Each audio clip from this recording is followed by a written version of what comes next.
Hello and welcome to another episode of Not Your Dad's Beer. I'm your host, Mark Bays. Today, we're at a cemetery that will remain unnamed. And why are we at a cemetery to film a wonderful beer? Well, let's be honest, it's the Day of the Dead, better known as Días de las Muertes. It's a beautiful day today, the day after Halloween, but this will probably end up going up the second day. But I thought the beer that we should be doing today is Left Hand Brewing's Wake Up Dead. This is a 10.2% Imperial Stout by Left Hand Brewing, Colorado-based microbrewery. I have had this beer before. It was last year, not this year's current release. I'm expecting it to be absolutely amazing. But I got a suggestion from a friend that I should do a video for this day. This was a beer that came up and it fit perfectly. So we're going to go ahead and crack it open. We're going to see how it pours, smells, tastes, give you the details. Stay tuned.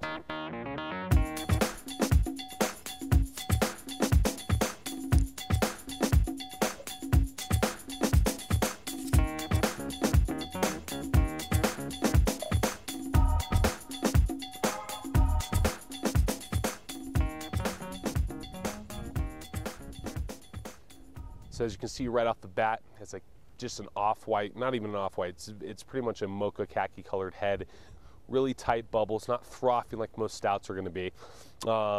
Pitch black though, right through the bottle, absolutely black, no sunlight's getting through, it's a voided space.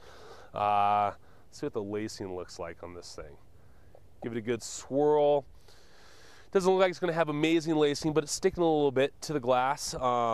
It has some really good legs. You can tell the alcohol is there at 10%, but we're going to go ahead and give it a smell and see what the aroma's like. All right, so we have Left Hand Brewing's Wake Up Dead poured. We're going to go ahead and give it a nice little swirl, get some air in there, really release the aroma, the nose, see what it smells like.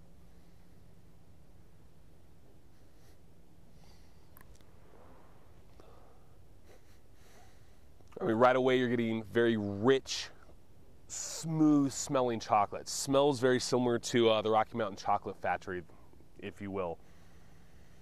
Definitely oak tones and a booziness behind it. Overall, it just smells like chocolate and richness, not a dry smelling stout and definitely not a bitter smelling stout. So this should be really interesting. Let's give it a taste.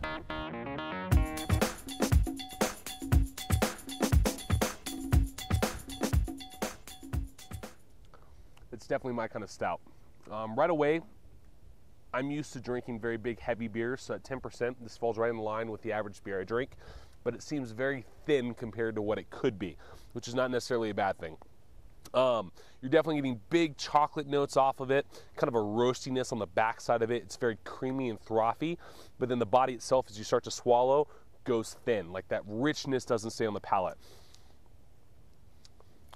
Kind of a very mild, chalky, bitter-like roastedness lingers on the side of the palate. There is a chalky, kind of grainy feel on the back. It's not that it's bad, it's just different. This is definitely not as full-bodied as I would have expected for a 10%, but it's been a year since I've had the beer. Overall, I think it's pretty damn good. Like, that's a solid stout. It's a sipper. This is something, cold days such as today, is the time of year when I would drink this beer. Other times of the year I drink this beer would be the zombie invasion. That were ever to happen, this would be the first thing I would drink in the morning. Try to forget what's actually going on, because I'm going to wake up and probably be dead. So Wake Up Dead, that's when I would drink it. But, more appropriately speaking, cold winter days, that's when this is. You can definitely put a little bit of age behind it, being 10%. You can definitely age it for, at least a year, to say the least, a year to two. I'm sure Left Hand wouldn't appreciate that. They would want you to drink as soon as possible.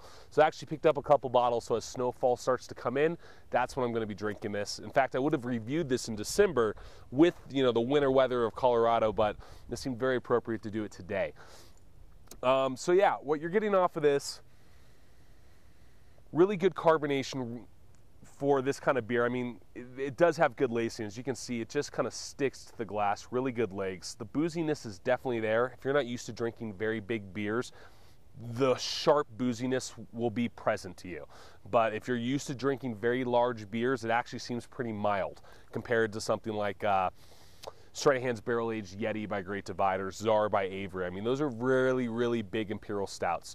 But this is really good. It's still a sipper. You're getting chocolate notes. It's very malty. It's frothy. It's creamy, but it's not super rich and overdone and it's not too weak. It kind of has this, it's an in-between kind of thinness to it. But overall, I think it's a pretty good beer, especially at 10%. This is something you should be able to share. I mean, it's pushing 2 beers in one, and then, well, 22-ounce bomber. 2 people share it, you're getting 11 ounces each. Not a bad deal. Food that I would pair this up with, well, chances are I'm going to drink it when it's cold out, so that means I want something that's going to be hot, and it needs to be robust. I think a rabbit stew would be really interesting with this. I think some form of pork or pig would be really good. Even a steak, you know, all the way down to something as robust as a ribeye. I think a filet would be a little bit too weak to handle this. But you want big, robust flavors to kind of make a resonance, if you will, between this beer and the food. Overall, I think it's a pretty freaking great beer. And you know why I'm here? We're going to do something I wouldn't ever normally do, but we're going to pour a little liquor for my homies. Higgins, right here. That being said, thank you for joining me on Not Your Dad's Beer, the Day of the Dead. You should celebrate with Left Hand Brewing's Wake Up Dead. Thank you, guys. Have a wonderful day. And remember, friends don't let friends drink cheap beer. Don't do it. Left Hand Brewing's Wake Up Dead, perfect for just about any occasion, especially a zombie invasion or the Day of the Dead.